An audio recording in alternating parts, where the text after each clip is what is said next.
Good evening and welcome to another episode of Super Deluxe Gamescast. It's Thursday, September 28th, last Thursday of September. The year continues to chug along, and unbelievably, somehow the games industry continues to chug along as well. Although it feels like it's Are you sure? Results. Are you sure it yeah, is? it's more limping than it is anything else. So here's what we're gonna do tonight. Kind of a weird show tonight. So this past weekend, we had a lovely sit down for about an hour with Samantha Barrett, who is the voice of Karlak and just a very talented actor overall. More than just a voice to point delight. out, because also performance capture and yes, others. So yeah, just really just actor. Well, that's why I said. Art, well, that's why I said actor behind instead of voice actor. I've had a rough day. I'm already a gummy. I know. But she's an absolute delight. And if you That's hear a great interview, stick around for it for sure. It really is. It really is. So we're going to talk about the not good, very bad, awful, terrible day that the let's briefly before we get to the fun stuff. Get this out of the way. Let's just knock it out real quick. There was a shitload of layoffs today. Epic Games is laying off what was 900 employees. 900 people. Really cool how Unity steps in it and everybody's like, oh, but Unity's or Unreal's the good guys. Epic Games has no need to lay off that many employees. Not as well as they're not even just laying off. Like, if they're laying off 900 people, they're divesting from two things that they've acquired in the past year. Yeah. And they're also raising the price on V-Bucks in Fortnite. So that was everything that Epic did today. Well, it's just to put kind of a different perspective on it. That's almost 20% of their workforce. I believe it was 16% was the number I saw. Yeah. Yeah, that is a huge amount of people. There's just no need for that, given especially for a company that's doing as amazingly well as Epic. Whose entire C-suite is extremely well compensated. There's no need for it. There were layoffs at Ubisoft, which is also frustrating and has not seen. I haven't seen nearly as much talk, probably because the Epic Games ones are just more. Well, Ubi's was also 6 people. Yeah, but Creative Assembly was hit pretty hard as well. Creative Assembly was hit very hard. The one that really pisses me off are the devs that created Fall Guys, because they were purchased by Epic. Yeah. And now most to clarify, of that team is gone. because there's a viral tweet going around from a shitty, not good news source that says that the whole studio got shuttered, which is not the case, but a shitload of people did get laid off. And not just and the lead artist got laid off, the lead level designer got laid off. Like this was a gutting. In fact, they reconfigured the lettering in their office to spell out decimation. There's a picture of it floating around.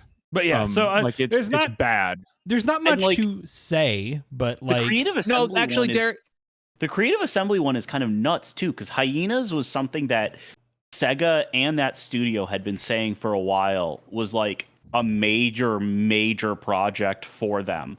And that game was months from release. They have had multiple betas. People have played it. They had a massive truly wild to shutter. They had a massive showing at Gamescom a month ago. Yeah, wow. And then they just canceled it. Which is wild, because that game actually it did have excitement behind it. People had said some mixed things from the beta, but they were taking feedback and working on it. And that was the game that I don't know if you remember this, but a couple years ago Sega had a super game thing on their long-term thing. That was the game. And it's months from release, it's just gone. And and no one will ever play it. So, Derek, you say that there's not much to say. There is something that I want to say. Yeah. And it's this. So, Unionize. All these people who got laid off. Not even just that. We'll get to that. But the number was 900 people who got laid off from Epic Games. Yeah. Epic Games. Tim Sweeney's net worth is $4.1 billion. not million, billion. He is a fucking billionaire 4 times over. I read a piece from a previous Epic employee who got laid off talking about how they remember seeing on some upper executive, not Tim Sweeney's wall, a piece of Simpsons art that had sold for he bought for $1 million. And just the idea that somebody could just spend $1 million on a piece of wall art is... He's worth $4.1 billion. Now, and also he mentioned in his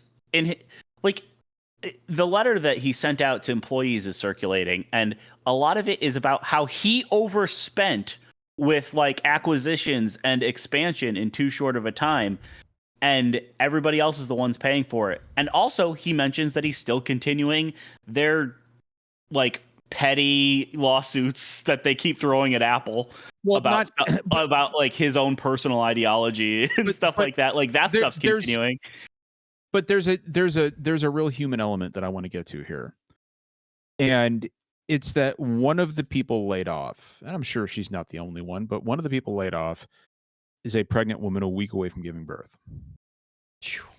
While this man sits in his office in his fucking tower with $4.1 billion. Now, I know that if I am the head of Epic and I have $4.1 billion, maybe this is just me, maybe I'm old-fashioned, but I take some of my wealth, which would be a fucking pittance, a fraction of that 4.1 billion, and I would simply take care of my employees. But the bottom line is that they did not need to fire anyone.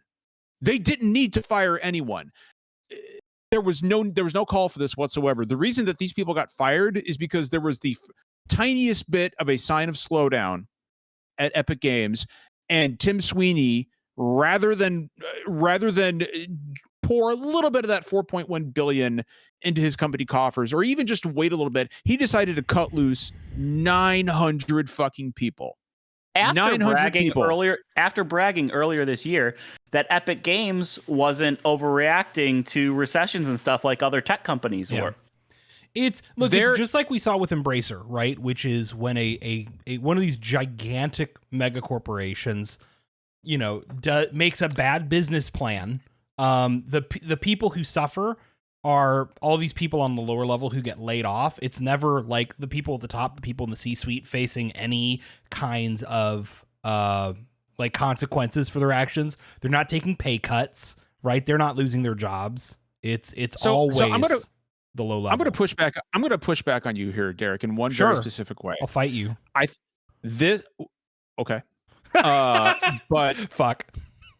But hey, you said it, not me. And I shouldn't have. But Derek, I can't. Look at that face. I can't do anything to you. To me, the Epic situation is worse than Embracer, in my opinion, and I'll tell you why. Because I can agree with that. Like right now, off the top of your head, who owns Embracer? I don't know.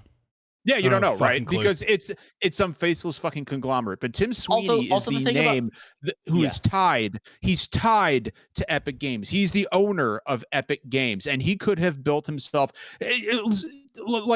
Throw aside the fucking empathy for the people working for you who are responsible for you having $4.1 billion right now. Take empathy and put it on the shelf. Imagine the fucking goodwill that you could buy. And I understand I'm appealing to corporate greed and fucking, fucking altruism here, but think of the fucking goodwill you could have bought, Tim, by just either not firing your workers or doing what you could to support them. But he didn't. He chose not to do that. In fact, he put out a statement today saying, "Yeah, I know it sucks, but you're all fired.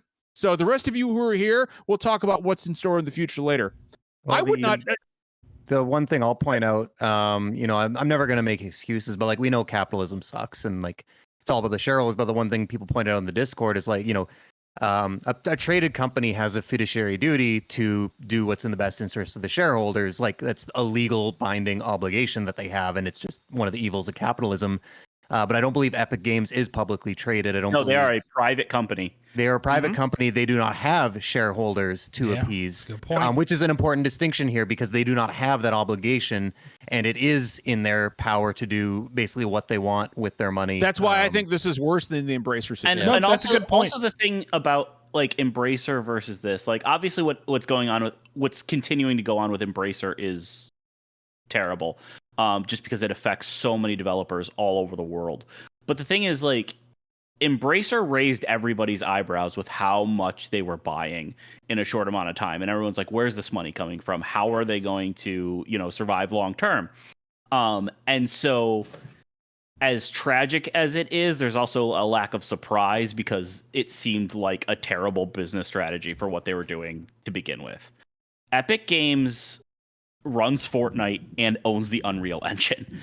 Like, they are not hurting. It's fucking Fortnite. All. Like, it's like one of the biggest games ever made. It's one of the highest grossing titles in the entire history of the industry. And you're telling me that you had to cut loose dude, you're worth $4.1 billion fucking dollars. Like, what is the actual company worth? Can anybody tell me what Epic itself, what their assets are? I don't know, but it's a lot. No. Like, I'm sure it's billions and billions and billions of dollars. Like, it's fucking Epic. Like Justin said, they own the biggest games engine in the entire industry and probably the most profitable game, I would guess anyway, the most profitable game, or one of the most profitable games at least in the entire history of the industry. And you had to cut loose 900.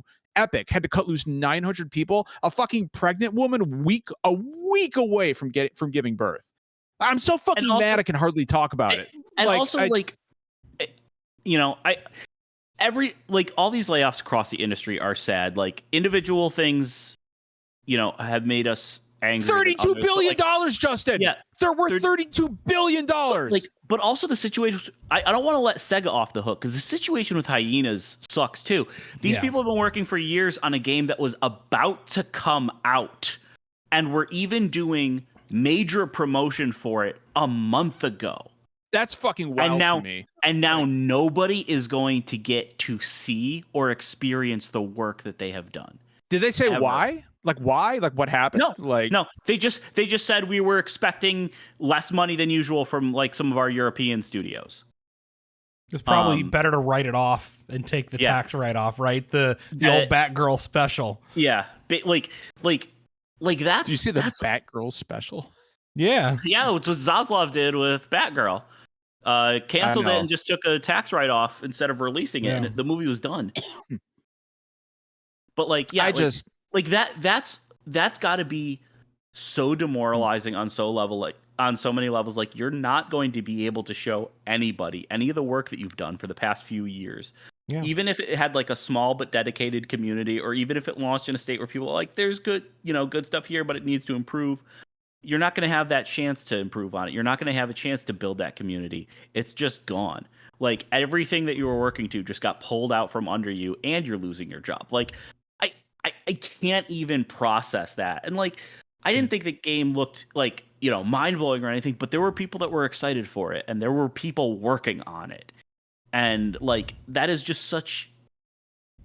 And like, the same thing with like streaming services that are pulling stuff that, released just months ago, or getting rid of it before it even releases. Like, people worked on these things and now it's just gone. Like that is just such a tragic, sad thing for art, for the industry, for employee morale, from every angle. It just, like, that makes me so unbelievably angry. Like, when everybody watching and listening, whenever you go back and you play your next game, doesn't matter what game it is, I want you to think about just how fucking lucky all of us are that this industry still exists at all. Because who the fuck would want to stay here? Who the fuck would want to stay in this industry at this point? I don't understand how people do it. It's got to be the most tenuous, uncertain job market that I have ever fucking seen. And I'm not even in it. We're all enthusiasts here. And I want to stress that. We're all enthusiasts. None of us are actually part and parcel of the gaming industry. and it is just absolutely fucking the state of this shit is just so embarrassingly horrible. And my thoughts are all of our thoughts to everybody who is affected by the fucking decimation, like the annihilation wave that swept its way through the industry today. I just happened to see that apparently at some point in the past week there were layoffs at Blizzard. I didn't even hear about those. Yeah, no, layoffs are just too common. Like there was so much they don't even register anymore, and so much in the past week that like I mean, and like Ubisoft had layoffs today, handful of people, but still layoffs throughout the game industry. Like it's so common in every single studio up and down, like in every major publisher, no matter how successful they are. I mean, it's just like a few years ago when Activision Blizzard posted like their best profits ever and then laid off 800 people the next day. Right. I remember a point 3 to 5 years ago, right, when a studio would have some layoffs, like the next, like that day would be full of people like rallying to try and help find the affected new jobs. And the problem is this is not feasible anymore because every set of layoffs is one of 5 sets of layoffs, and it's a month after the last round of layoffs, and like there's not enough openings. Hundreds at the of people, right, competing for a dozen spots. It's brutal. And I mean, even on the games journalism side, we know a lot of people that are in that, and like so many entire sites have closed, or aren't funding stuff. So like it's the same situation there. It's like there's one opening, everyone's applying for that one opening, and like it's just not sustainable. Yeah. Right, well, I don't want to spend about something a little more positive. We will. So I don't want to spend a lot of time. This was originally the thing we were actually going to talk more about, but we're going to turn it into an asterisk, which is one more person lost their job, and it's Jim fucking Ryan. Rest in piss, buddy. You gotta balance it out. Yeah. Okay, he's retiring. It's a little different, but you gotta balance it out. Jim, who wants to play old games? Jim, fucking abortion is too political to talk about. Here's a picture of my cat's birthday party. Rest in piss, bud.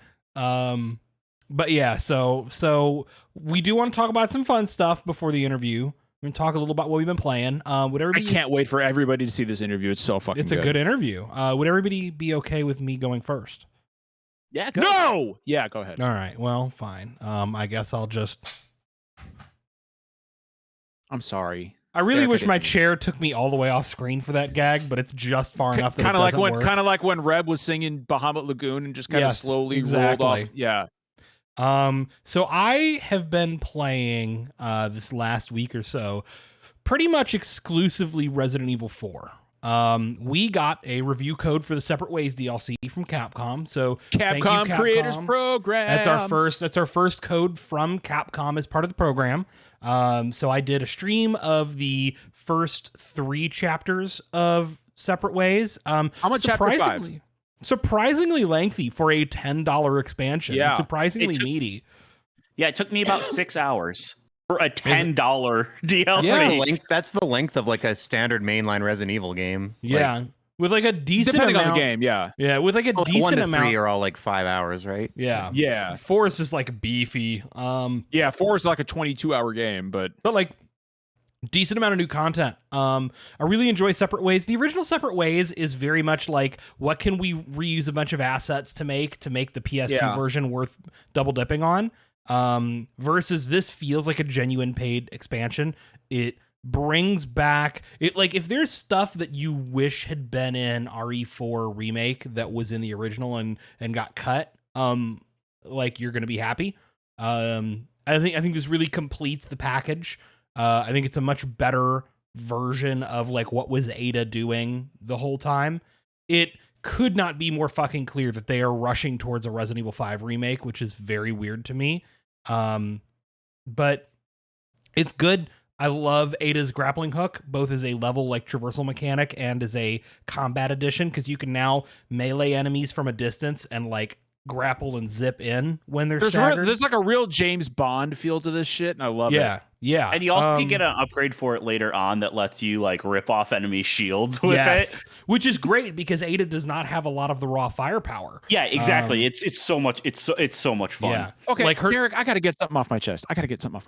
Yeah. I like Ada's voice actor. I don't see the problem.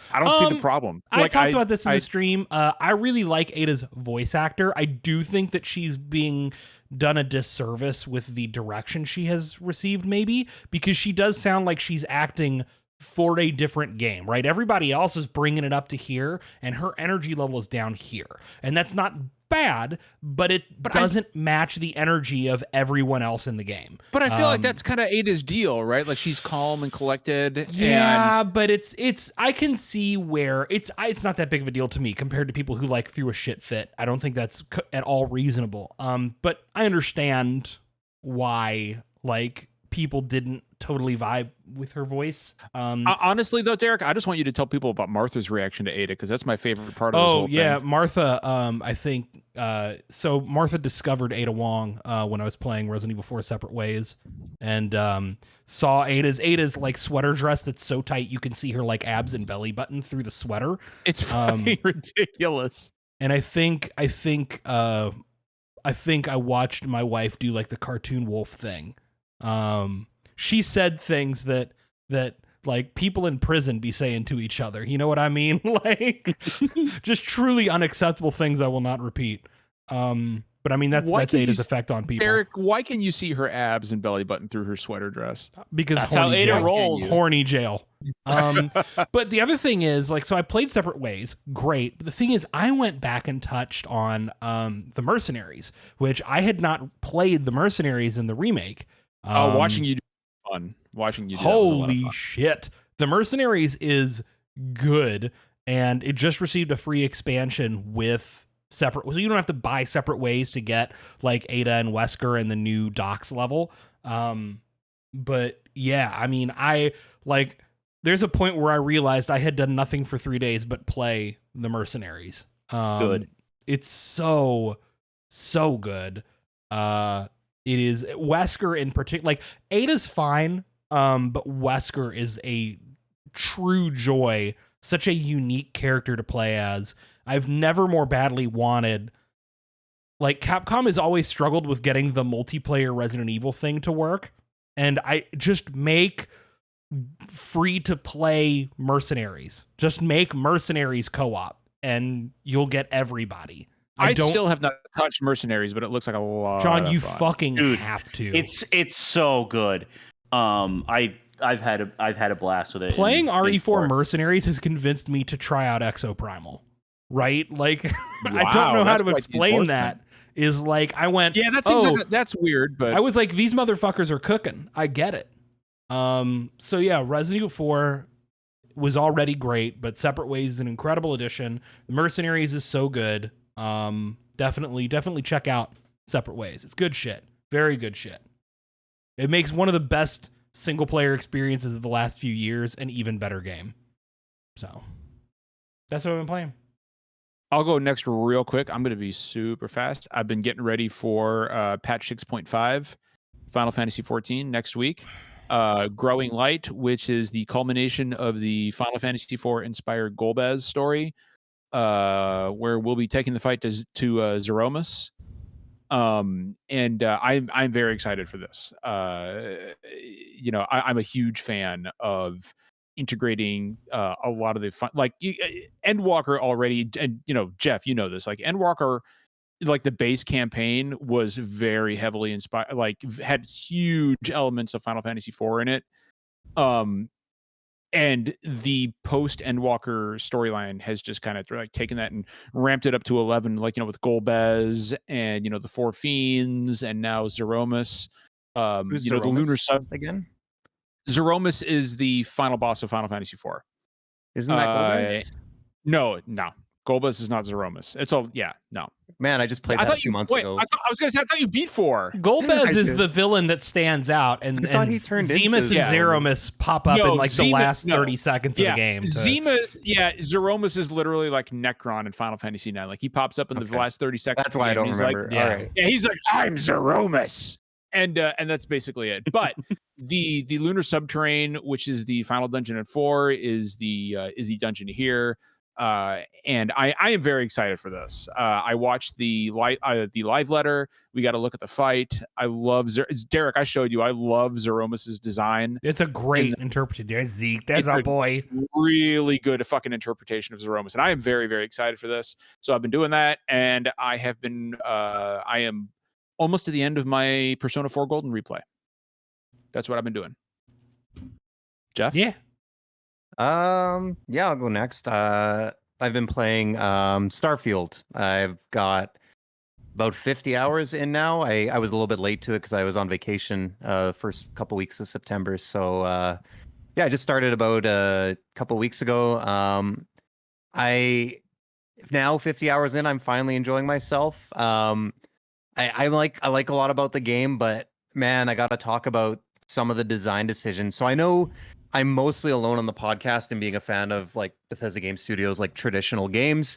And I understand and like I don't disagree with all the complaints. It's just they personally are like not things about the games that have ever bothered me. And I still will kind of defend like whether it's something people enjoy or not. These games I really do believe do things a lot of other games don't, which is like they really feel like your own story in your own game. And like you actually can do whatever you want. It's kind of like that Breath of the Wild, Tears of the Kingdom, but before that, not to that degree, but like that same level of like go anywhere, do anything in any order. You can break the main quest line by killing someone because they're not invincible when you shoot them. Like just this big sandbox, and that's really special. And I think I was expecting all the same complaints with Starfield. I was expecting glitches. I was expecting people to be disappointed with the narrative and the writing. I was not expecting it to be missing so much about what makes Bethesda games.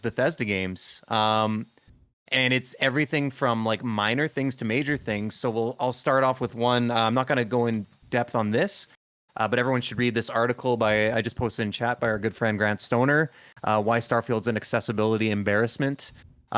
This is the biggest release from Microsoft Game Studios in years, and I understand it's Bethesda. I'm not putting it on Phil Spencer, the lack of accessibility here, but the fact of the matter is they've been with Microsoft for a long time. There's no way there's not the resources and the money to do better, and it's when you look, especially when you look at what Xbox has been doing with themselves with like the adaptive controller, like they're leading the charge on a lot of this. So to their biggest game in years to have nothing is, and like this is the third or fourth like Bethesda published game in a row to have this happen.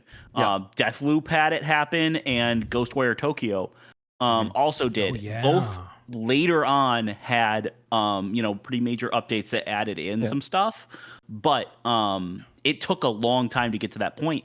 And I know at least with Deathloop, it was basically almost until it came out on Xbox, because that was a weird case where they had PS5 exclusive deals even though it was bought by Microsoft in the meantime and everything. But like it seems Bethesda as like a whole for like as a publisher has really dropped the ball on accessibility.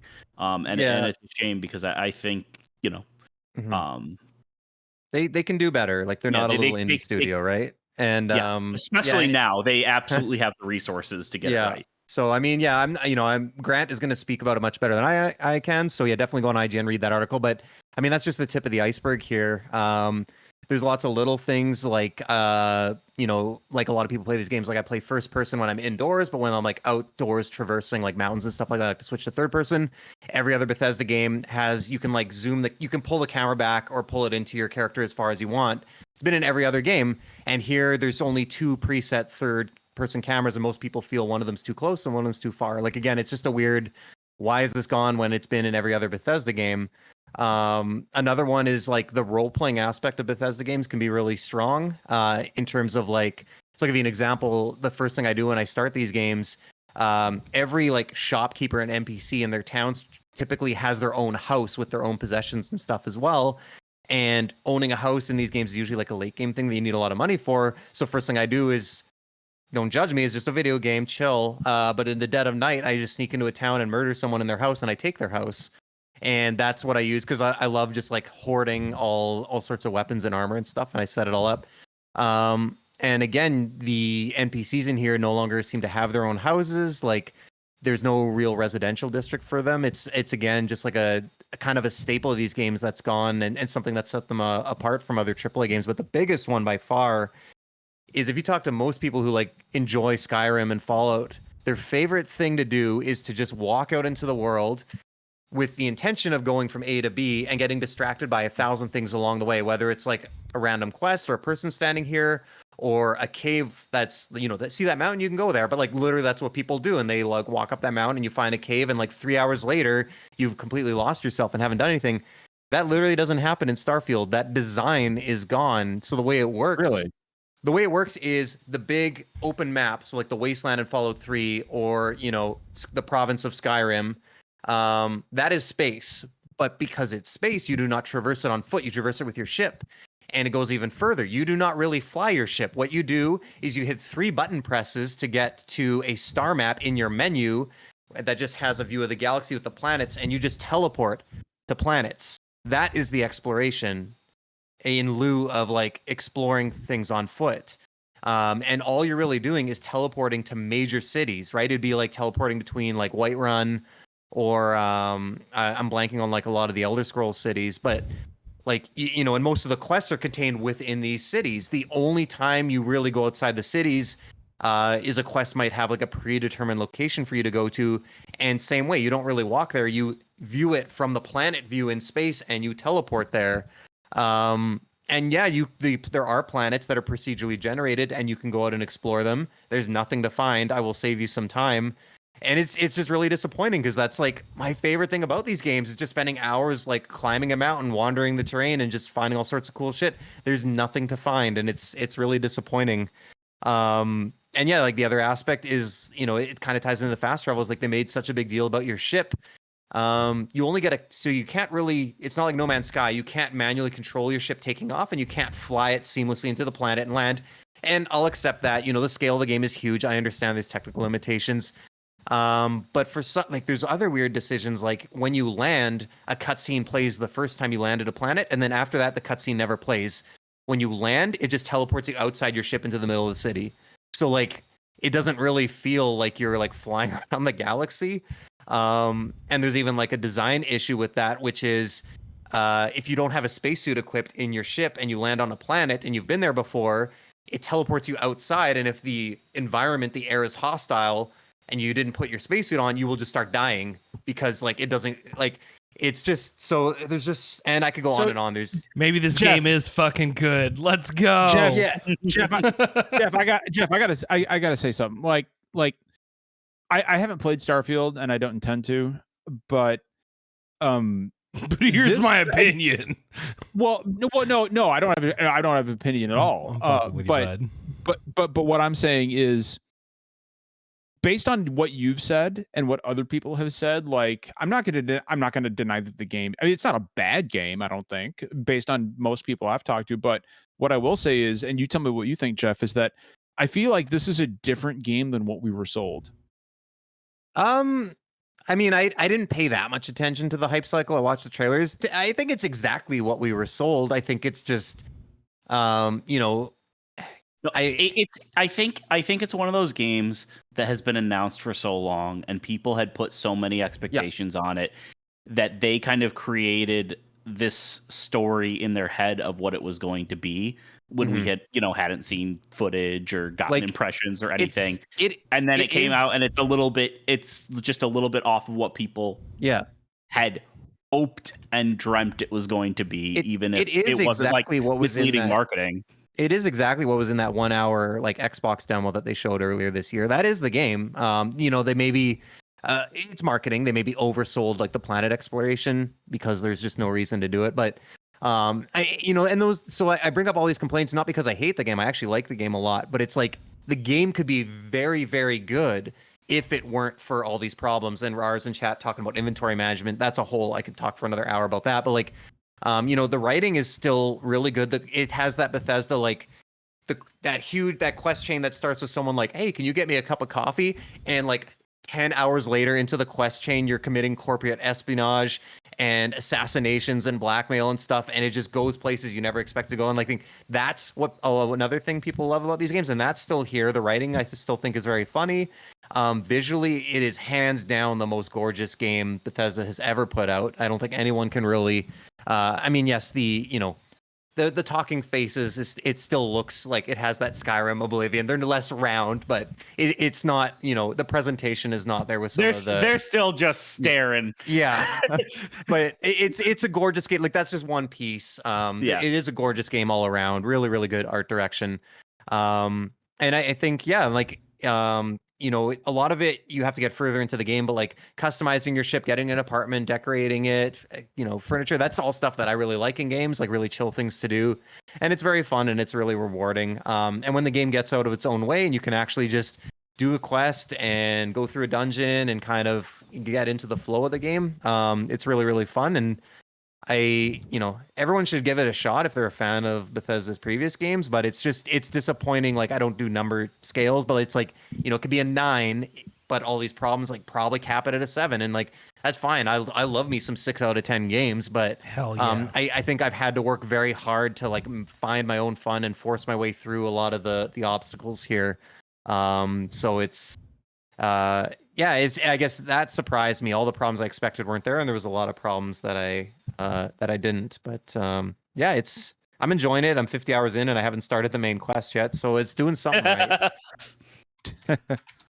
Bustin, you want to talk any about what you've been Justin, playing? Go ahead. So, I kind of jump in between a few things. I don't really have a ton I really want to talk about. I do want to talk about this season of Destiny a little bit. Sure. Because it's been really cool. They kind of lead into the darker fantasy side. There's been some really cool stories and stuff, but they also have a character that is literally just a dedicated hater that you have to have with you all the time. And there's been nobody in the series that has this kind of dynamic. And he's such a little shit, and I love him so much. And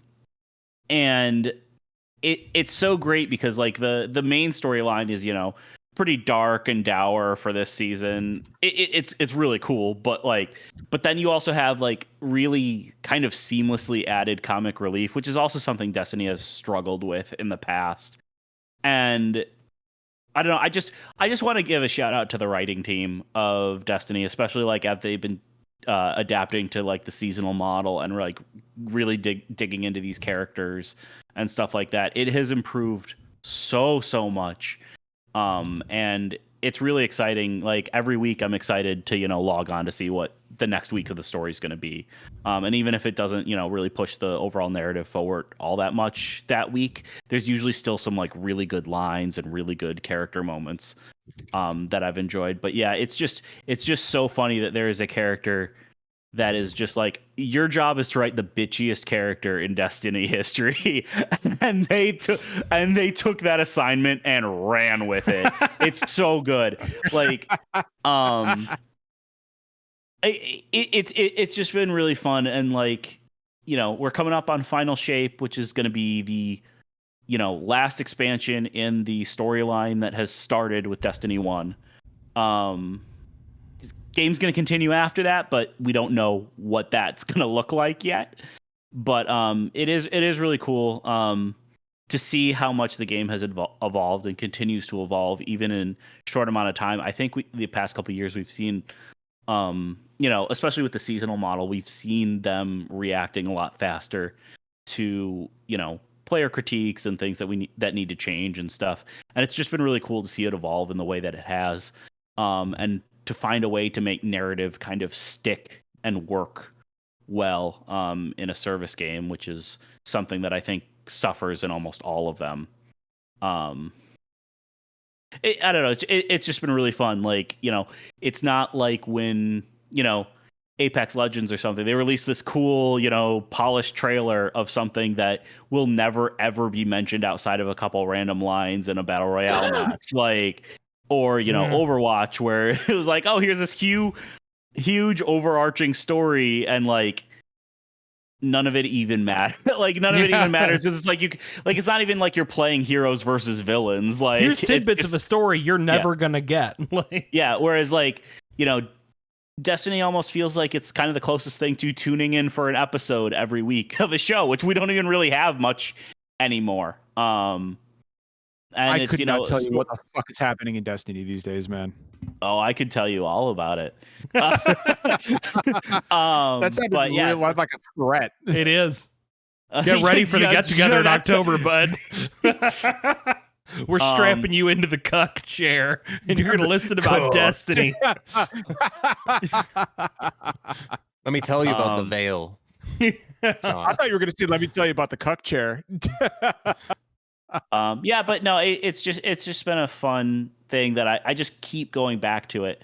And it also, like, at this point has gotten to a good place where if you want to put in a ton of time, you can. But also, if you want to just play for the 45 minutes every week it takes to get all the seasonal story stuff, you can do that. And so I appreciate that too. Especially as somebody that dabbles on either end. So yeah, I just, you know, haven't been on as much the past year. I have had some stuff going on, but and a lot of the Destiny seasonal stuff has just been a highlight of my week every week. So I've really been enjoying that. Hell yeah, man. Hell yeah. Well, with all of that out of the way, we're going to move on to the interview we did with Samantha Bayart, the actor behind Karlach in Baldur's Gate 3. We were joined by Ash Parrish from The Verge, friend of the show, previous guest. It's a great time. That's going to be what finishes out the last hour or so of our show. So stick around for that. Hello, everyone, and welcome to a special after-hours edition of Super Deluxe Gamescast. I am one of your hosts, John, and today I have our producer, Derek. Hello, Derek. Hello. Good morning, everybody. Our PR, Bubba and the Baby Blue, Finn. Hello. And our good friend, Ash Parrish from The Verge. Hello, Ash. Hey, thanks for having me. Good to be Absolutely. back. Yeah, absolutely. No, it has been too long since you've been with us, and we are greatly appreciative of your presence. You always brighten the room up, or the podcast, so to speak. And of course, we have a very special guest today. She is the voice of Karlach, and they've done an outstanding job throughout that game. And it's just, see, I told you I was going to do it. And flawless. And speaking of flawless, Samantha Bayart is here with us. Samantha, thank you so much for agreeing to spend some time with us this morning. I know that you have probably been inundated with interview requests and all other manner of speaking engagements, and we are greatly appreciative that you took just a little bit of your time this morning to answer some questions with us. Hey, soldiers. Thank you for having me. Yeah, absolute pleasure. I was thrilled to bits that Twitter worked well enough for me to see you tweeting me and asking me on this. It's not always a given. Yeah. It's not always a given, but it never hurts to try. I thank you for calling it Twitter, by the way. I refuse to call it X. I simply will not do that. Apartheid Clyde doesn't get to make these decisions. I'm sorry. There are dozens of us. Dozens! And but no, I figured why not just, that's not normally how interview requests are asked, but I figured just shoot your shot, and look, now here we are. So thank you so much again for agreeing to do this with us. My pleasure. Thank you. I guess we'll go ahead and we'll kick it right off. We have a question actually from Britt, who is a huge fan of not just the game but Karlach herself. And Britt had a question that I think Derek wanted to kick us off. Derek, why don't you go ahead and ask? Since my fellow gay on the crew could not be here, I stand in solidarity with her to ask you how it feels to be the best character in Baldur's Gate 3. True. That feels a little subjective, but I'll take it. It's actually quite objective. Quite objective. I feel I was very lucky to get such an awesome role to play, right? Because you, as a performer, you don't often get to go see the smorgasbord of what's available and go, I'll have that one, thank you very much. So no, that I'm just grateful that the universe finally aligned for me, having been in this industry quite a while now. Yeah, and the writing was so good, and I was allowed to play so much. They just let me do my thing. It was what I like to call a psychic casting, where I just happened to do what I wanted to do, and it was what they wanted, because we didn't have time to workshop, or they just needed me straight in the volume. So it was right place, right time, finally, sort of stuff. I'm, as everyone is, quite overwhelmed by the amount of attention, the amount of positive attention it's got. I was ready for the backlash, and just how I'll just keep saying it, because the fandom who've approached me, actually personally found me out and approached me, have been 100% lovely, wonderful human beings, and I am shooketh by this fact. I just can't believe it. I'm, touch wood, obviously, but it's been some time now, and just everyone's so kind and just normal. I'm kind of enjoying that at the moment. That's actually more impressive. Yeah, the fact that there's been such a delay from probably when you were recording your lines, and then when this game came out and everybody has a chance to see it, you probably were not expecting everybody to like completely like a fan love bomb fell on you like all at once after so many years. Like you probably forgot a lot of the lines that you were even saying that these people are resonating with. Funny you mention that. I wasn't on this for years. I was on this from like December last year. Oh wow! Oh wow!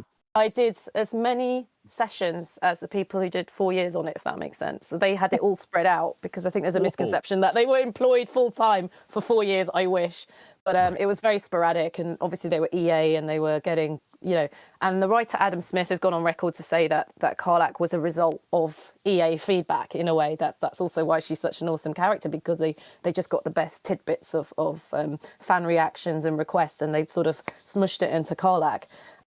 So I was in a lot in a period of we all finished in June. We all went up to the wire in June, and it was just Origins, bang, at the end, just getting that out there, all in mocap, all bumping into each other. As I said, it was more sporadic before then, so that's where I met like Jen for the first time, met Dev twice maybe. And otherwise I was in sort of every other night. Wow. and a trip to Japan, because I planned that before, so that was all good. So but it's funny what it takes a while to find Karlach in the game, and like watching yourself in a film or something, you don't know how it all fits together, how it works with there being a silent protagonist. You don't know how it flows. So I remember asking Sarah Bayless, the writer, like, what's my catchphrase, do you think? She said, I think it's soldier, because you say it a lot. I went, okay, we'll go with that. So I had to just watch, because I'm a PS5 loser, so I had to watch other people's playthroughs to actually see how I was coming across, like, so I can do interviews. Trying not to actually spoil the game as a gamer, but just watching my bits as a selfish actor, but also so I could talk about my involvement. There are occasionally bits, to answer your question, Ash. There are occasionally bits where I go, oh yeah, okay, don't remember doing that, or that's where that fits in. But that's because I have a terrible memory. To be fair, don't we all at this point? It's been several years. It's been 100. It's been 100 years since 2020, and it seems like it's only getting longer. I've got a question for you, Sam. I hear a child. I've got a question for you, Sam. So having like speaking to you now like this, it's obvious that your voice, your voice, like some actors just like put on a different voice or modify their voice a little bit.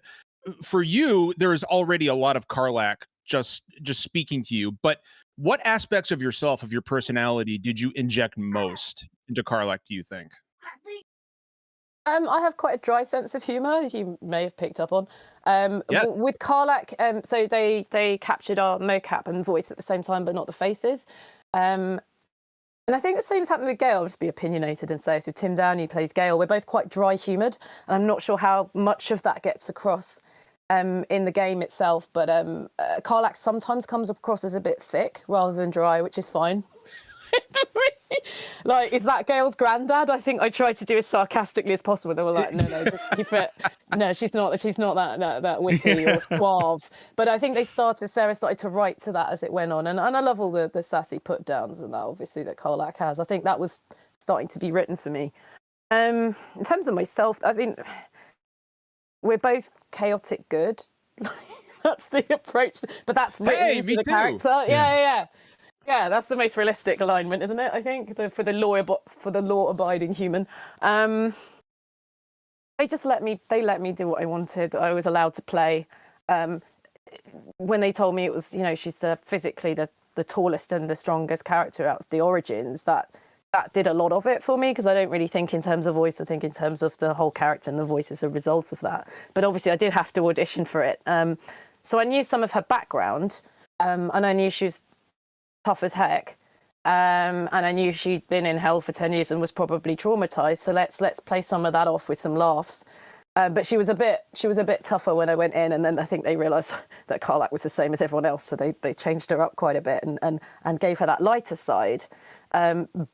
But in terms of myself, I suppose, because everything I've just said, I haven't really got much in common with that. Was just saying, can we just make sure like everything is rooted in that trauma, even if we are doing the light stuff. So when it comes to relationships, and she can be quite immature, because this person hasn't had real adult relationships, so there's like this regression of age. But it's not just because that's a fun thing to do or she's a silly person. It's because she doesn't know how to deal with it, essentially. So and I think everyone put that amount of thought in. We had so many collaborators to work with on this.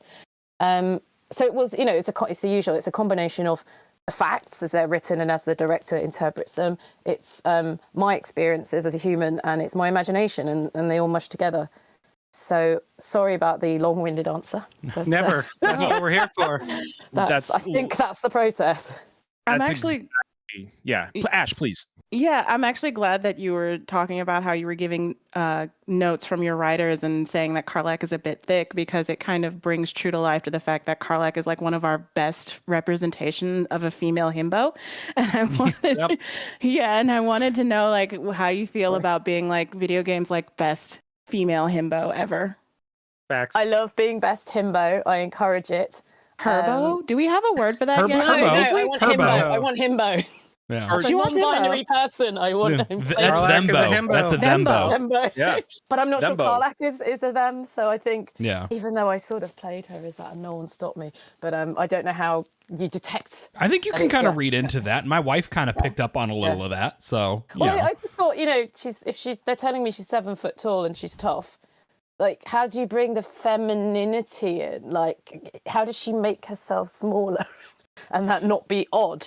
Yeah. So the awkwardness, the physical awkwardness was there, but it wasn't a gendered thing, if that makes sense. Right. But yeah, it's in the body. She's probably bench pressed a bit too much. She's got the engine. She's very tight in the shoulders. Yeah. So a lot of the movement was coming just from the upper body as a unit, rather than a flexible thing.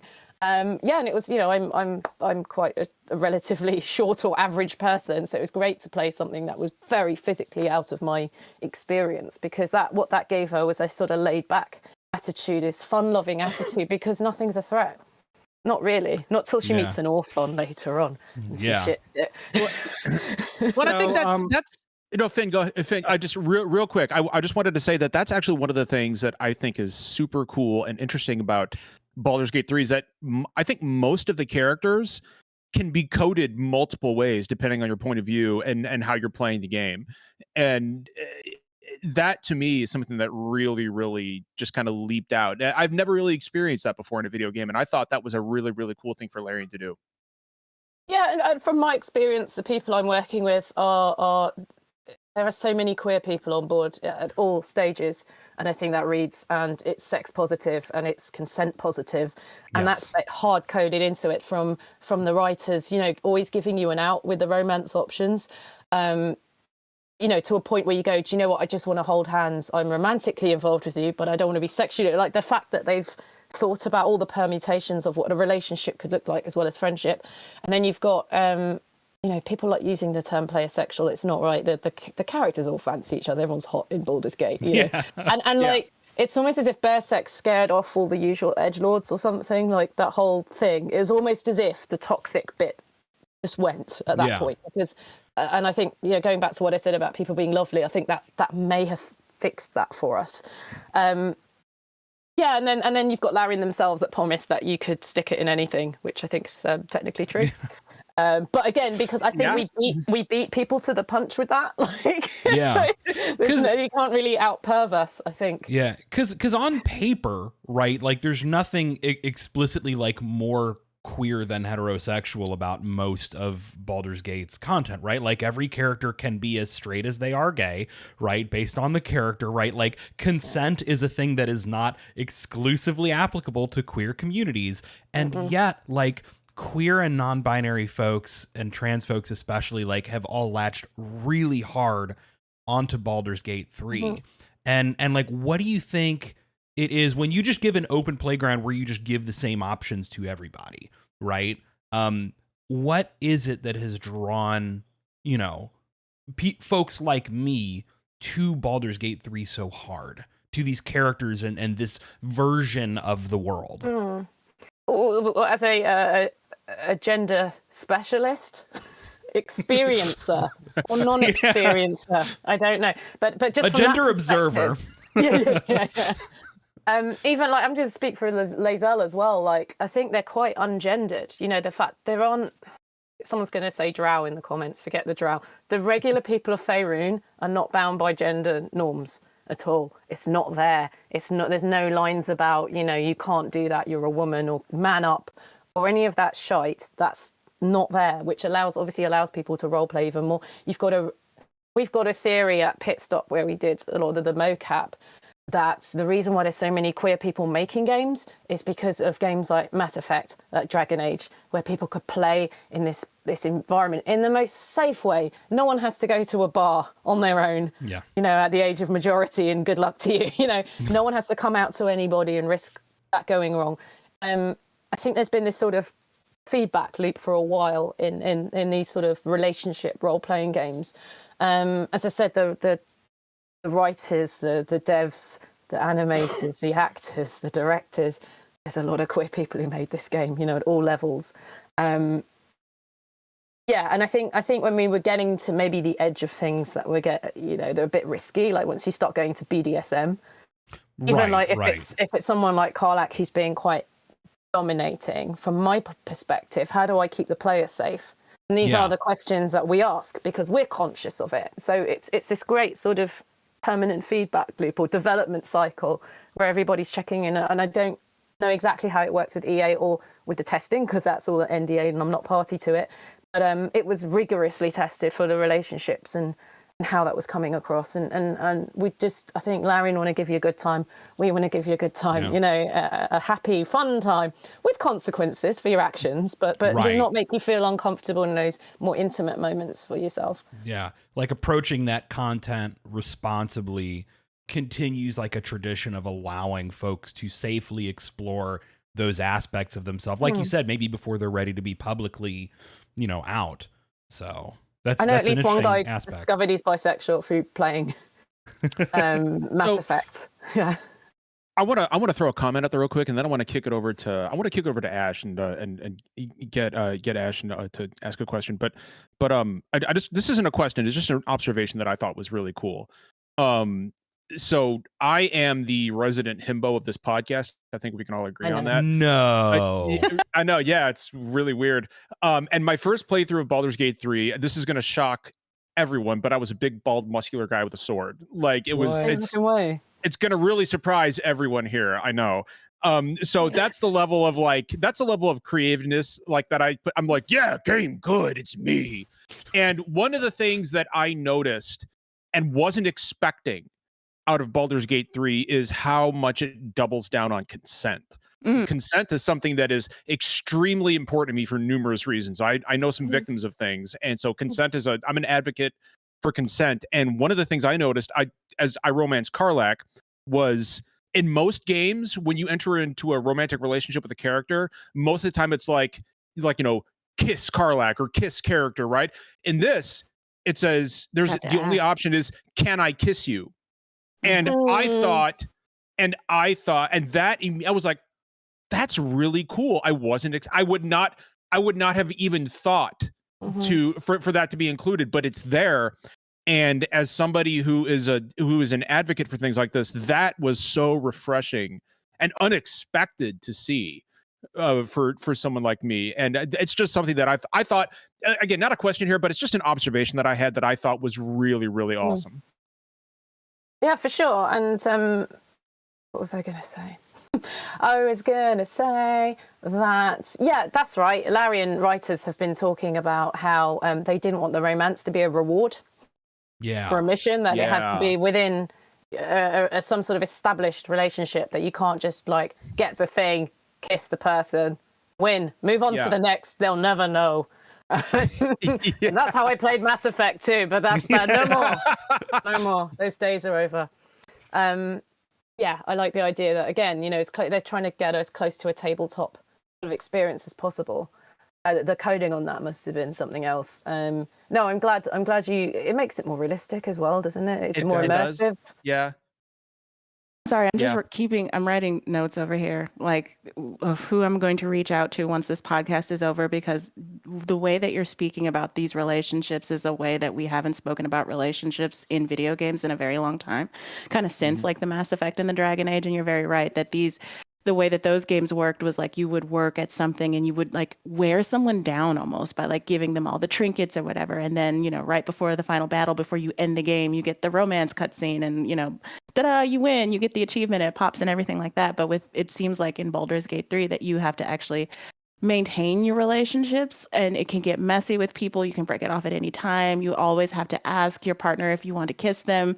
It's like I really appreciated that there has been a little bit more thought put into how these relationships develop and how you can, I guess, you know, pursue them. That is giving me really all kinds of ideas about what I want to write about in the future. So I appreciate that a lot. But I did want to ask, it seems like from what you're talking about, how you went about like filming your lines and doing the mocap and stuff like that. Usually voice actors, like they never see each other like at all. Like they're all kind of siloed. They record in their closets or whatever. Or they go into the studio and they're typically by themselves. But it sounds like you got to interact with your castmates a fair bit more often than we are typically used to with voice actors. And I wanted to ask, like, who is Samantha's bestie? And then who is Karlach's bestie in the group?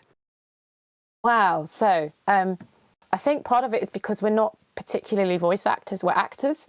So the majority of the cast, I think all but one maybe, would have done a 3-year drama school training at a British conservatoire. We do Shakespeare a lot, and you do voice movement, which is what came into this, right? So you do a bit of mask or Laban movements for me, because I flap, but Karlach has to be very still. The word we used was pressing. You just think of pressing, so I don't have to like think cerebrally. I think, how would Karlach move? It's just a physical thing she does. So that really helped. And it's just to do with the reason why I bring it up is because of the market in the UK. There isn't really much work for pure voiceover. So when an actor is doing, like I found myself in audio and then sort of sidestepping into games, I was doing a lot of sci-fi and fantasy stuff. And I was like, this is the same thing. It really is. It's just got more visuals to it. Most of those people will have had a very, you know, I knew people from film, I knew people from other audio dramas, I knew people from stage. So I was just, this was great because this is for me, it was post-pandemic, and I was just bumping into people I haven't seen in years. And it was doing, in the full mocap suit, of course. So there was like 3 in Pit Stop. There was like 3 studios, so they would be running at all times, kind of thing. By the end of it, it was getting quite busy. So you were just bumping into people all the time. So in terms of besties, I don't know. I mean, like, so yeah, we're not acting with each other at all. We are bumping into each other for 5 to 10 minutes at a time. Then going straight back in. So I'm not sure. I mean, my besties were my team. You know, my voice director, my performance director, also known as a movement director. We always had a mocap engineer and we had a sound engineer, and these people were there to make Karlach look good. You know, I think for Karlach personally, possibly Halcyon. I remember recording a lot of dialogue where she was like, "Oh, he's a big guy." I did try and get the word. This is the one I wanted to get in, but it was too late in the day, which was Nelson. Always like a brick shit house. Come on, Sarah. She's American, and I didn't have time to explain that would be seen as a good thing. Yeah. Oh no, we have brick shit house over here too. We know exactly that is a good thing. Yeah. That's a good wide boy, right? Yeah, that makes me happy because Halson was the one I romanced, though. I like him. Halson was a real stealth. I don't think many people went in expecting to like Halson as much as they did, and it turns out having a nice positive himbo on the cast really means a lot. So it does. See, shut up. I've been telling you this shit for years. Yeah, but then you keep undoing it.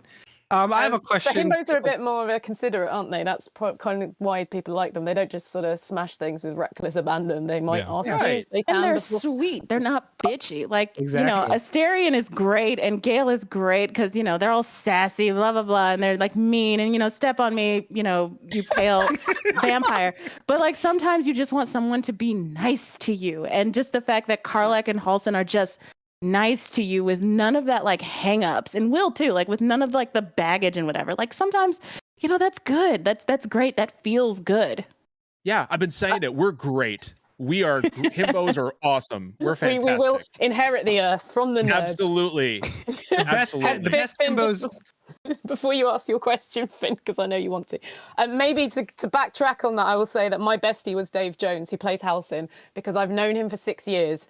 On the circuit, there's some socials that we go to, mainly in London. I'm lucky I'm from London. He's not. He travels down, and we bump into each other over the years and go, God, wouldn't it be good to do a little indie game or something together? And you did. You did a little indie game together. We did a little indie game together. But we did do an indie game together called the Excavation of Hobbs Barrow, which came out this time last year, which was a sort of horror, Victorian folk horror, sort of if you imagine Lovecraft crossed with the Wicker Man. It's really cool. It's awesome. And he was in it. So we had quite the glow up going from that to Baldur's Gate and massive himbos.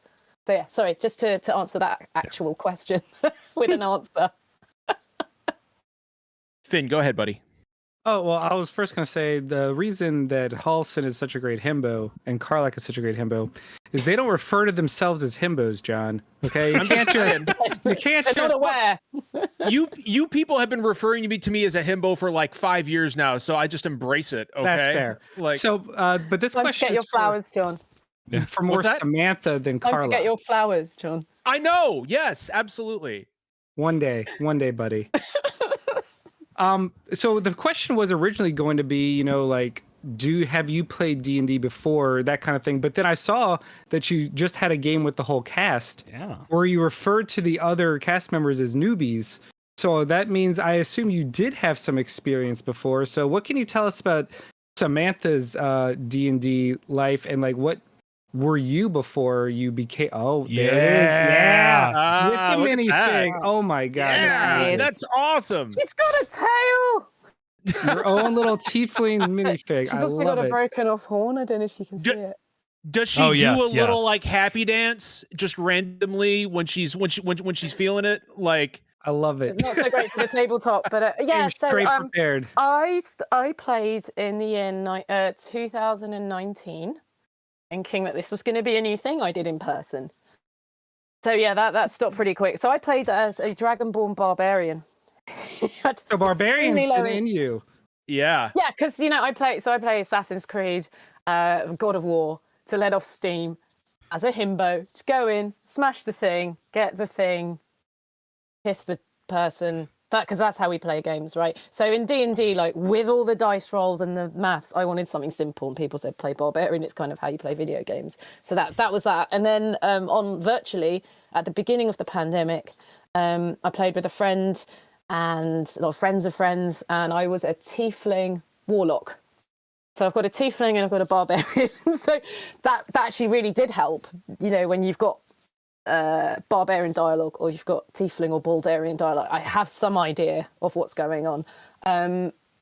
So in terms of D&D, a little bit like in person before, and then a little bit during the pandemic, and then it kind of stopped because I had to get a normal job, sit in front of a computer for 8 hours a day. Yeah. So yeah, that was that.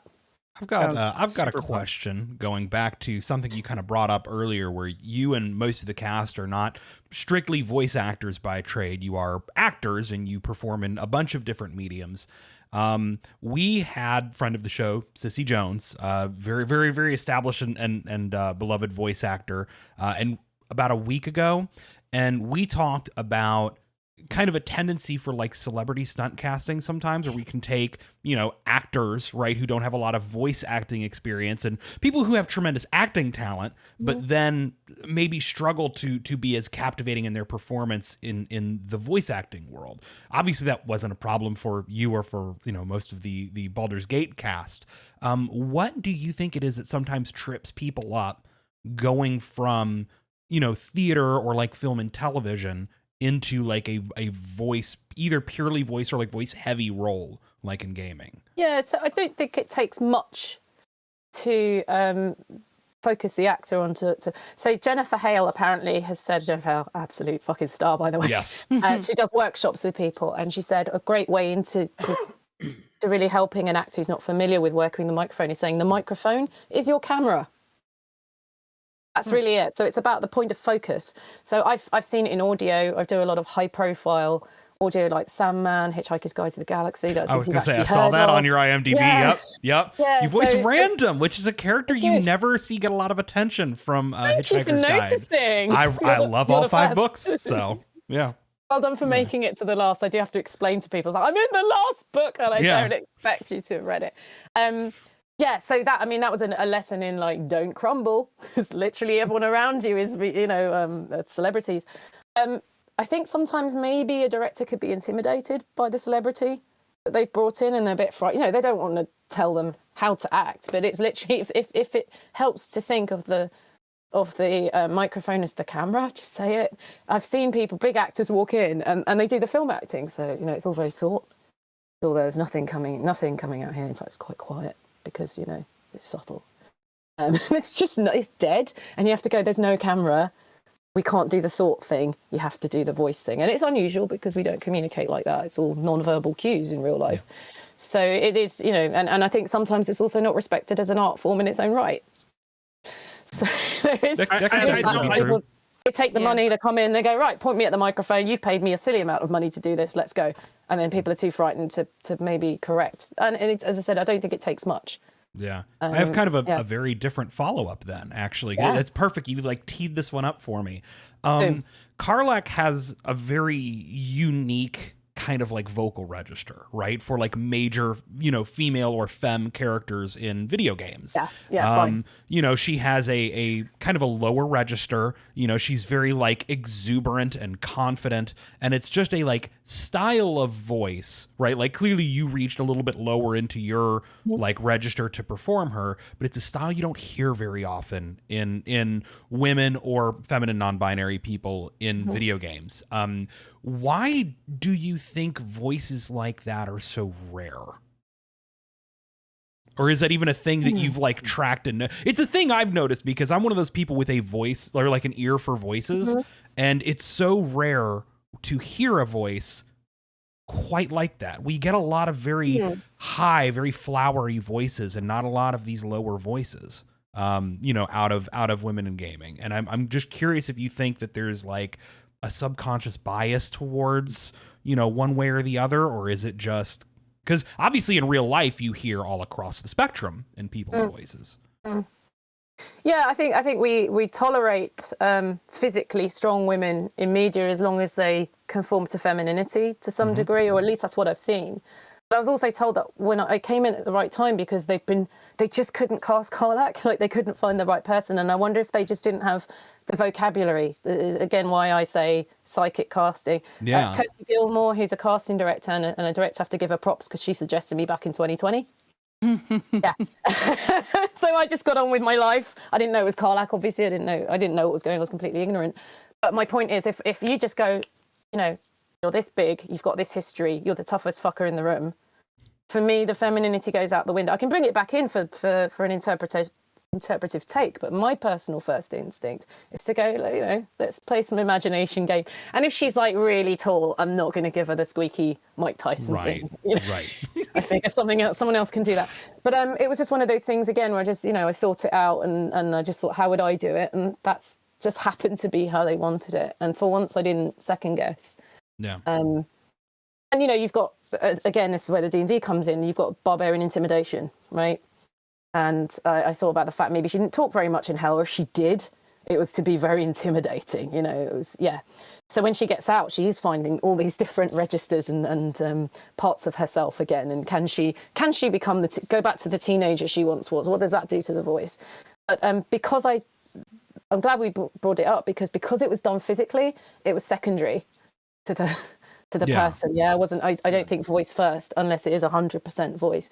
So even now, you might have seen in the last night's D&D game, like we do get into the stance like we did in the mocap because there's some Pavlovian shit going on. So I can't do it unless I'm standing like them. So there is something in that for sure. I think they just got lucky that Kirsty knew a non-binary person that wasn't going to give it a girly read. Yeah. But if I was smaller, maybe I would have done that. I wanted to ask about there's a lot of, I don't want to get into spoilers, but there's a lot of emotion in some scenes later in the game that involve, Karlach's personal quest, and the reading of those lines was for me, I was like, Karlach, I will die for you. I will do anything for you right now. If you commanded me to on the spot expire, I would. And I wanted to know where that emotion was coming from, if that was born of something that was personal. And you don't have to get personal. You don't have to share anything that's potentially harmful with us, but just the pain in her voice when she was talking about it. And then after the fact, the thing that video games tend to do is they tend to wrap things up in this nice, neat little bow, but that doesn't really happen in Baldur's Gate 3, not just with Karlach, but with a lot of, your companions with their side quests. And I just wanted to, ask about your experience with those moments and where some of that emotion came from. So I really relished those moments because that's, no matter how much they sort of twiddled her and changed her and all the rest, the fact of the matter was she was sold to hell. She was a slave. And I think I was the only one that used the word slave. And as soon as it came out, people players started using the word. I was like, good, because they kept saying she's been in hell, and that's a very choice is very different, right? So I'm sitting on this, and this is what fuels her rage. It's canonically the character, and I know it's coming. I know this scene is coming. I think I know the scene you're talking about. Yeah. And we're having fun. And there's people who play and never get that, and they think she's, fun self-insert or a bit weird because, hey, wasn't she in hell for 10 years against her will? Where is this anger? She ain't going to show you that because there's no therapy in Faerun. There's no gender roles and there's no therapy. So it's not ups and all downs. rainbows. I know, right? So she's just, you don't get the opportunity to press that button until you've got her trust, right? You have to be doing a mission. I guess you would have to have some sort of high approval or neutral at least. And I was just sitting on that for months and I was ready to go. So, as again, what's great about the training that I went through is that I don't have to do method. Before I trained, I don't know how I would have got into that, but it would have stayed with me for quite a while. And I would have, but for me, the actor, it was very cathartic because I was just sitting on that. And I was, playing the happy-go-lucky, isn't this, Larks? It's all right. I'm really happy to be alive and everything's fine. And I've definitely not got any trauma. I was absolutely had all the trauma. I was sitting, it was like a powder keg ready to go. So when we did that with, it was Josh at Pit Stop. I think we did 2 takes, maybe. I think the first time I was choked up too much. That maybe that it wasn't very clear. I was stumbling, and then we just got it on the second. So, preparation. If I could bounce off of that, Ash, I am so glad that you brought that up, because there was a moment, I think it was in Act 2, it was towards the end of Act 2, when I realized, as somebody who has dealt with this extensively for a long time, I was like, Karlach has PTSD. And as somebody who has dealt with that firsthand personally, that was a very personal moment for me when I realized that Karlach is experiencing post-traumatic stress disorder. And she handles it the way that I used to handle it, with very dark, dry humor.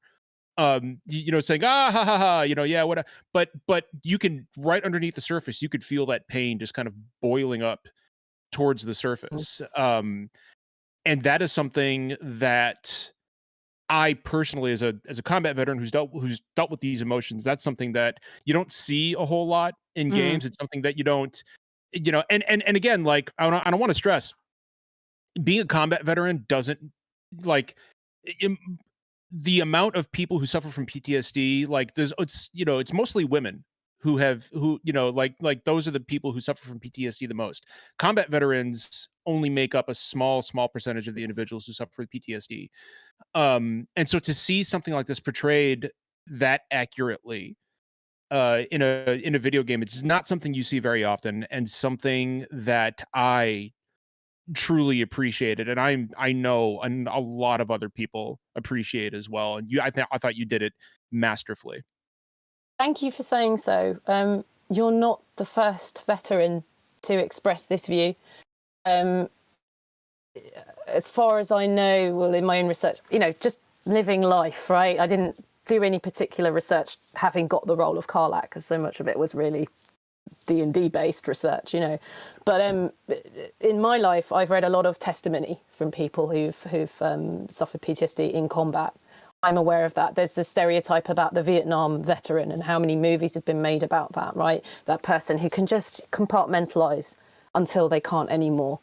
And that was, people will ask me about fictional representation, and like we were saying, Derek, though there isn't very much, and I had to use a lot of imagination, but I did think of veterans, and I thought of the gentle giants that I know who wouldn't hurt a fly and have to actually make extra effort to show that they're friendly because people are terrified of them, or they look like a devil in this case. So that's testament to the writing as much as anything else. And as I said, as she kept getting changed, I would ask, is that still the backstory? Are we still going with that? Because that has to underpin everything. Because, as you said, she's so thin-skinned, actually. It's so close to the surface. It's not going to take very much. You say the wrong thing in that. Like, I think is it a spoiler to say if you take her to the people who are hunting her down, you get your first taste of what is actually happening. Actually, I was actually really surprised. I actually didn't do that. So we won't spoil what happens, but it's actually a really great. No, don't spoil. I'm past that. I just took care of them for her. Yeah, have a look on YouTube. Take her to the Paladins of Tyr and see what happens. And I think that's a very good. We did that quite early on in recording, so I got a sense of how bad this is. Did you get to smash stuff up when you did that? Ooh, yeah. Like recording when you're in a rage room. Yeah, I was gonna say mocap you in a break room. Yeah. Yeah. Actually, it's a soundproof room. No one can hear you scream if they turn your microphone off. I mean, that was a thing. I'd go in with a new audio engineer, and I'd go, by the way, you're gonna have to ride the gain. Okay. This sentence has an exclamation mark, so you might just want to. Just so I had their good favour, as I said, I had to keep everyone on side. So yeah, that was. As I said, I'm a performer that's accessible to me, and then the fact that I was as a performer going, well, maybe tonight's the night we do. Oh, it's not. Okay, well, I'll keep that, and you just keep that, and as I said, because I got to release it. That's my privilege, is I get to play pretend. It's not something I'm really holding on to. And then that feeling is released, and I feel elated. There's probably a bit of adrenaline, but thankfully I don't take that home with me. That's her trauma, and she gets to release that. What I did like about that, and again, why I think the storyline is unique and so well written, is thinking of like Daredevil or Batman. You've got people around them going, if you get revenge, this will change you. Yeah. And then they don't. They've killed all these guys to get to the bad guy, and then they're like, "Oh no, I better not kill this one. It'll change me." Yeah, it's like tonight you're gonna break your one rule, like stuff like that, until right? I don't. Yeah. And it's interesting that you talk about Karlach's approachability, right? Because she is she's a 7 foot tall tiefling barbarian who's constantly on fire. Right, and she's missing a horn, and she's got a big scaly tail, and it's something that, I've had people approach me at convention, or people not approach me at conventions, and then send me a message saying, "John, I wanted to say hi, but I was just too scared to," and it sucks because it's like, no, come say hi, and that's something that I can really relate to with a character like Karlach, is that she's such a sweetheart, and she just is. She's a sweetheart. Like, just talking about her makes me smile, but she's packaged in this enormous, terrifying frame, but then she just like breaks out into a little dance because she's happy, and it was just something that it was something that I could relate to on a personal level. And it was just so cool. It was just so cool to see. So I'm gushing right now, but I really have do. to wheel you out in comment sections when, if anybody, it's rare, but someone will go, she's very unrealistic, and I'll go, no, it's a real Karlach. See, I think it's really interesting because, like, I think most players are going to be first introduced to Karlach through part of Will's story, right, as a potential threat very early in the game, and then come up on, the big hulking, half demon barbarian, right, and then like you're prepared for, get covered in blood, and you're prepared for this to be just this stoic, hard person. And then you get to talking to her, and actually the thing that I eventually landed on is she reminds me so much of, I know a bunch of women through like the local music scene, like the punk and like hard rock scene here in Louisville. And, you meet a lot of women who are, big, like tatted up, pierced up, look like they would kick your ass in a bar fight, and then like you start talking to them and they're just like bright, bubbly, giggly, like enjoying everything. And I think that's like, I immediately was like, oh shit, she's a metalhead. I was gonna say, like, the sweetest people I've ever met at gigs are metalers. Like, one place I want to be is in the mosh pit, because people are looking out for me. Like, they will just gently punt me to safety if need be, or just gently push me. We're all having fun. It's all good. But no, seriously, I mean, I said it's a life's work. I said I didn't really have to think about it, because I was going, okay, she's big. She doesn't want to appear mean because she already looks mean. She's got this trauma.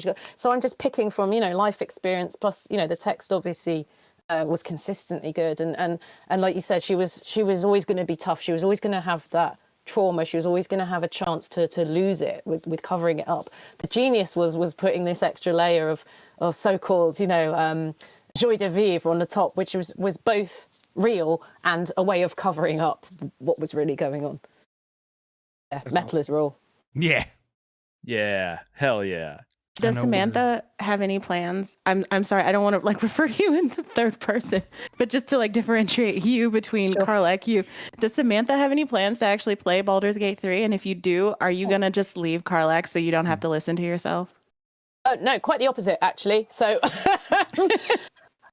so there's a whole different game if you play us as Origins, right? We're apparently silent protagonists. We're not completely silent. We have whole scenes. There's whole scenes that you'll, I think, particularly like Astarion, you might find out about Cazador, because he's so closeted about, as his power comes in, being catty and being in control. So I think you get extra stuff. Karlach, you get a monologue at the beginning because she does talk to herself. As far as I'm aware, because I've only played a bit, there's less narrator because Karlach narrates herself. I did a couple of chaotic playthroughs, which Larry were very kind to retweet. So if you have a look on Twitter, because I'm only on Twitter, I sort of, what I did is I put a headset on, I just narrated along. So that was super meta. I'm narrating over me. And I think I started with, oh, fucking hell, I'm in a video game. So that's how it started. And it just was it's insane. Carlception, and I just smash cut the whole thing. There's no breaths. It's all very YouTube generation, and it's out there. And I'll send it to you after if you can't find the link. But I did 2 of them, and they're bonkers and chaotic. And the idea is, if I get some human moderators, because I'm aware of how the internet works, I would love to do a Twitch run where I take some Q&A questions, play it really slowly. But the great thing, as you know, is my playstyle is barbarian. So I just went in and got the Everburn blade. That was the first thing I did. I was like, I'm going to stay here till he's dead. That's going to happen. So I was trying to play with a halfling bard because I quite like the sassiness, but I don't have the patience to hang around in the background and just buff everyone. I was like, I'm going to get stuck in. So yeah, I've played a few hours. I've got to the Tiefling refugee camp, and I'm already fucked it up. I'm talking to far too many people, failing far too many checks. I've already got told off by the adults for intimidating children, so I intimidated the adults successfully. So that's obviously made me very popular with everyone. It's going to be bad. So yeah, I'm going on holiday for a bit. When I come back, I'd love to start doing something. I just want it to be regular. If I'm starting, I don't want to do it now and then piss off for 3 weeks and then come back. So October. Watch this space. I'm gonna say we're gonna have to keep a lookout. So sure. I've got I do have one question, Sam, about because like it's quite obvious that you have infused quite a bit of your own personality into Karlach, and so not saying that I've ever done this myself, but is Karlach the kind of person who like hums her own theme music when she's doing like when she's in battle or like you have like you know theme like music? She has a humming idol, and it's used a lot more than I thought it would be. And I was going, oh God, what if I do? What if is a copyright issue? Can I sing the theme tune? Is that too meta? Like, what can I do? So yes, she does. She hums her own theme tune. Perfect. Again, I will neither. I obviously I have never done this myself in any situation. Of course, that implies that you have theme music, John. Do you have theme music? I do not. He probably like theme the music. think he does. I do not have theme music that I have made. Benny up in my Hill own head. theme. Like probably, yeah, you're not wrong. And there's a sad trombone at the end. Oh. But no. You need to get a listener to write you your own theme music now. That obviously needs to happen. Oh, new commission for Julian. Yep. Let's hit Julian. Like a wrestler entering the room, except it's you humming. Yeah. You sit down to the mic, and everyone just like. Yeah, I'm just like. Like that's essentially what Karlach's doing in the game. Yeah, exactly. Yeah, See, yeah, for sure. Samantha, do you have your own theme song for yourself? I don't have my own theme song. I need to work on it, don't I? I'll come up with one for you. Thank you. I'll come up with one for you. It's going to be fantastic. No, this has been absolutely phenomenal. Sam, I know that I know that you've got somewhere to be today. And I don't want to keep you any longer than like I could talk to you all day. This is great, but I have to leave. Yeah, I got some time. You got a little more time. You got a little more time. Mm-hmm. Okay. Because I have got another question for you. Sure. What is one of your favorite stories about yourself and a member of the cast? Wow. What my favorite? We're asking the deep questions. No, because I've got to go. When was I in the room with a member of the cast? To which there is no answer to that.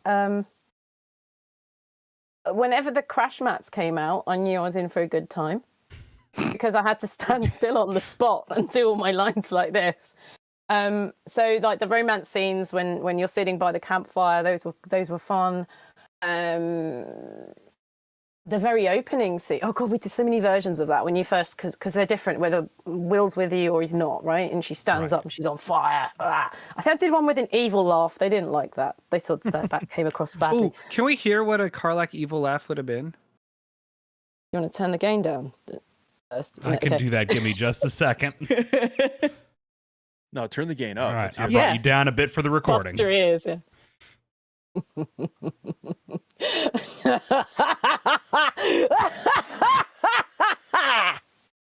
Well, that's a good one. Oh, that's a good awesome. one. That is so cool. Because she was like, the power! So there was all this stuff about like, yeah, she knows the engine's burning too hot. She's not going to tell anyone for the first 20 hours because she's a liability. So she's going to keep that one to herself for the time being. But yeah, they cut that bastards. Oh. I like doing that. Changing my score to a 9 out of 10 now. Yeah, I guess it was any sort of physical stuff because a lot of it is, it's a medium close-up a lot of the time. So whenever I got to work with the movement director on anything more than, Sam, you've been standing still for the last 4 or 5 lines. Do you want to just move a bit so we can see that you're alive? There's one a bit later in the city. I don't think it's spoilers to say that you can visit her parents' grave. Yeah. Yeah, today she can visit her grave. There was a gesture in that I found. No, it's not a fucking spoiler. I'm going to say it. I'm just thinking like, oh God, the whole plot. I'm revealing something. Right at the end, she's wrapping up a conversation with her parents' graves in front of the party, and she says, whatever happens after death, because she's quite agnostic. Whatever happens, you're always here with me, right? And the natural gesture for me is to gesture my heart, right? You're always in me. You're always here. And I went, oh shit, she hasn't got a heart, has she? How do we get all that in there? And the movement director said, okay, so you say, you're always here with me. Look down, realise, drop your hand. Anyway, straight back to Carl. Like, let's go back to smashing things because we don't want to talk about trauma. So there was just that little moment really was encapsulated that team dynamic of and having that freedom to play in the room, because that wasn't in the script, but it is in the script. If you know what I mean. It's that you're literally having your own heart ripped out. I think I had a line about that he took my heart, the heart gave to me by my mum. And I don't know if that's still in there or not, because I haven't come across it. But I was like, that was devastating as a line. Yeah. This conversation really makes me wish there was therapy in Faerun, because I just want Carlac to talk about it. DLC. DLC. Therapy DLC. Therapy DLC. Just like. I was just gonna say, I will say, if you haven't seen already, the interaction of you mean mugging Neil during that D&D game you all played together has been blowing up. So like that's gonna be an interaction you're gonna see and hear a lot of. I as well. encouraged that. Yeah. I encouraged. There was a lot of this going on. And poor Carlac, bless her, sort of halfway through realizes that she's been used in a mugging and is like, come on. Samantha, now that Baldur's Gate is out and we're still riding that high, like, is there any other game project, like a dream project, that if you could be cast, like, what is there a game that if it was going to be made, you would be like, I would love to be part of that? That's a good question. Wow. All of them? I'm ambitious. Pay me money, please. Pay me money to do acting and to move you. I love all that shit. It doesn't matter what the medium is, to be quite honest. In video games, as I said, I've always loved God of War, Assassin's Creed, Mass Effect, Dragon Age, all ones with big acting in it, I suppose. It's all well and good to do efforts. I did the equivalent of Tav in the Demon's Souls remake. That's great. That's a great footnote, but I wouldn't say that showcases my acting work particularly. Yeah, so right. I wouldn't want to pin anything to any wagons, as it were. Just offer me some good acting roles. I will take them. Thank you very much. No. You want something where you can just kind of like role then? Like what's an example of a role that you would want in like a video game? That's good. Yeah. Like what are you hoping for? Shepherd. Shepherd. Aim really high. Or, there's a Mass Effect remake coming out, or there's a new Mass Effect game certainly on the horizon. So, BioWare, if you're listening, we know you're listening. Well, I wouldn't want to take someone's job there. Let's not do that. But look at new stuff. Let's make some new things and make some awesome characters, and let's iterate on what we enjoy as players and what really lands with people, and move forward with that. I think it's the most diplomatic thing I can say. Yeah. Ezio. I love Ezio. I would have loved to have been him. What a fully formed, sort of Shakespearean character. He had all the swears. He was great. Well, I guess this begs the question. Like obviously Carlac is chaotic good. But would you want to take a role where you can like sink your teeth into something a little more evil? It's the answer. I was literally thinking about that the other day. I've been lucky enough to book a couple of small projects from Hobbs Barrow. I think I may have booked something from this.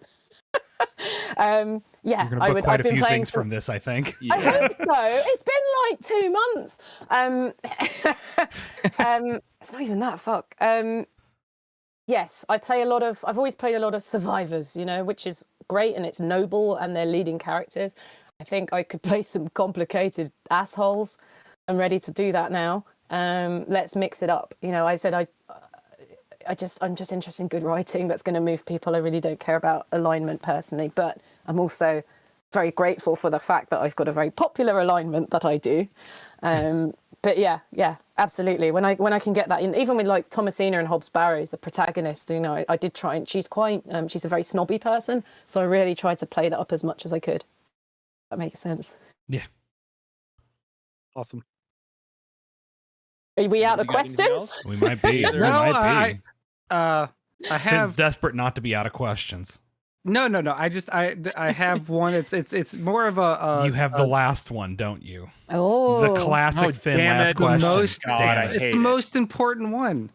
I apologize in advance for the gotcha journalism here. Because we only ask the hard hitting ones here at the Super Deluxe Games Cast. Samantha, in your heart of hearts, and please answer for you and Karlak. In your heart of hearts, if you have to choose cake or pie. What? Savory or sweet? Because I know the word pie in the US is contentious. See, but that's why I love this question, because it's completely answered differently depending on where you're from. Technically. So however you want to answer it, that is how you can. Cake or pudding? Aren't they puddings over there? Both. I mean, pudding we'd say in the UK generally is sweet. So you're asking me if I want a dry sweet or you asking savory or sweet? Oh. You asking? I guess in UK, yeah, sure. For UK, let's go savory or sweet. Let's go. Savory. Karlak's sweet tooth, absolutely, like runs off sugar. Nightmare. Shaking. I can see she's that. Not dancing, I she's can shaking. absolutely see that. Cramming sponge cake into her face. I can absolutely see that. Calories, all right. Yeah. Karlak just like I just had this mental image of like Karlak following Tav and going Tav, and Tav's like, what? And she's like, love you. Can I have a cookie? That's actually funny because I have a tendency to role play like more than I should for like really weird things. So I will give, if I pick up food, I give like all the sweet food to Karlak to hold, and then I have to take it back so we can eat it for the long rest. But I like, and then it's gone. And when you go into her inventory, it's all gone. It's not there anymore. It's so weird. There's a bit early on in the game when you recruit Karlak in camp, talk to Shadowheart. And she's like, right, so we're going to have to get more food in then, aren't we? Are you trying to fat shame me, bitch? Like, seriously. It takes calories to uphold that physique. This is all protein. Come on. Right? Those carbs aren't going nowhere. The infernal engine burns all the calories. It's constant metabolism is what the infernal engine is. Like you can eat all the carbs. See, that's the good thing about having an internal engine instead of a heart, because since your metabolism is always burning, you can eat all the carbs you want. You, like that's perfect. Like I'll take an infernal engine. Why doesn't Karlak ever look at the upside? Like, come on. Yeah, like you got to balance it out. You got to balance it out. You got to take the positives with the negatives. The negative is, yes, eventually you're going to have to return to Avernus because you're going to burst into flames. But the positive is you can eat. It doesn't matter if you like cake or pie. You can eat both as much as you want, and none of it matters. So yeah, absolutely. When you're sad, nothing matters. Thanks, Finn. Thanks for bringing it up at the end, bud. Finn, that is both the best and worst thing you've ever said. Hey. When you're sad, nothing matters. It doesn't matter. It's all the same. It's all cake and pie. It all tastes the same. There it is. All right. Well, we'll on that note. On that note, we'll go and wrap it up if here. If there's any better way to end it, I nailed it. Thank you. King of the segue. Just call me Cloud.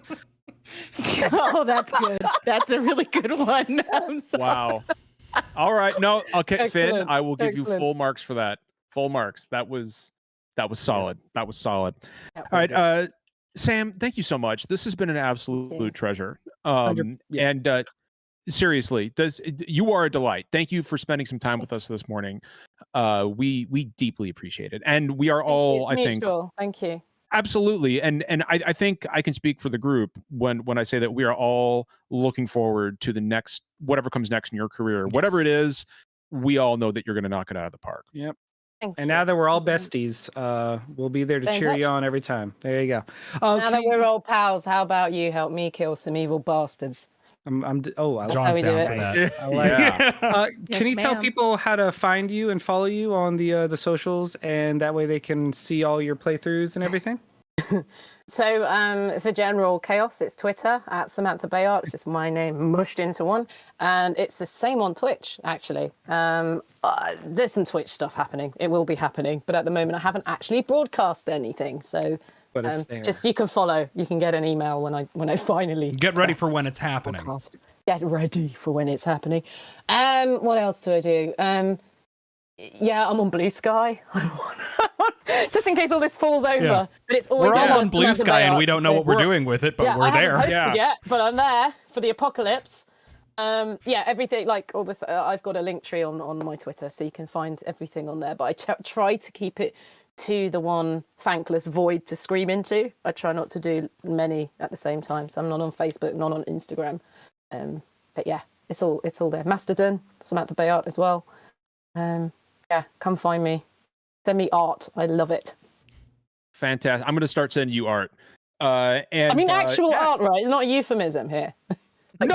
I'm going to send you literal he art. means it art. Yes. I'm going to send you art. Like I am the most literal. He has crayons. I do. One thing about actually. being like a voice actor, like a famous, like popular voice actor, is like your fans are going to be your fans for life now. Like they're just going to follow you around. They're going to send you art. Like you're locked in. Like That's great because they're fucking amazing and I'm loving it. I will actually draw art and take a picture of it and send it to you. That's what I'm going to do. And it's going to be all crayons. And it's probably just going to. Have you seen the fan art someone made? They said, "Oh, I want to draw Karlak is going to do a portrait of Astarion." But I did see that. That was funny. She hasn't touched anything in 10 years that didn't turn to ash in her hands. So she does this little child's 5-year-old's line art of his face, and then she goes, "Sorry, mate." That's actually fantastic because that's literally all I'm capable of. Can't wait. That's all I can do. I'll be lucky if I make it through a drawing without eating the crayons. So please video it all. Absolutely. I'll record myself doing it. Process. Absolutely. Yeah. And Ash, our good friend Ash Parrish from The Verge, thank you so much for joining us as well. Where can people find you? You can also find me on the Twitters at Astra, ADASHTRA, and you can find all of my writing on The Verge, and hopefully I'll have some more Baldur's Gate stuff up in the future. Perfect. Outstanding. Thank you again, Samantha, for joining us. Thank you, Ash, for joining us as well, rounding the cast out. Derek and Finn, it's always a pleasure, boys. And as always, everyone listening, remember, kindness costs nothing. We'll see you next time. Haters.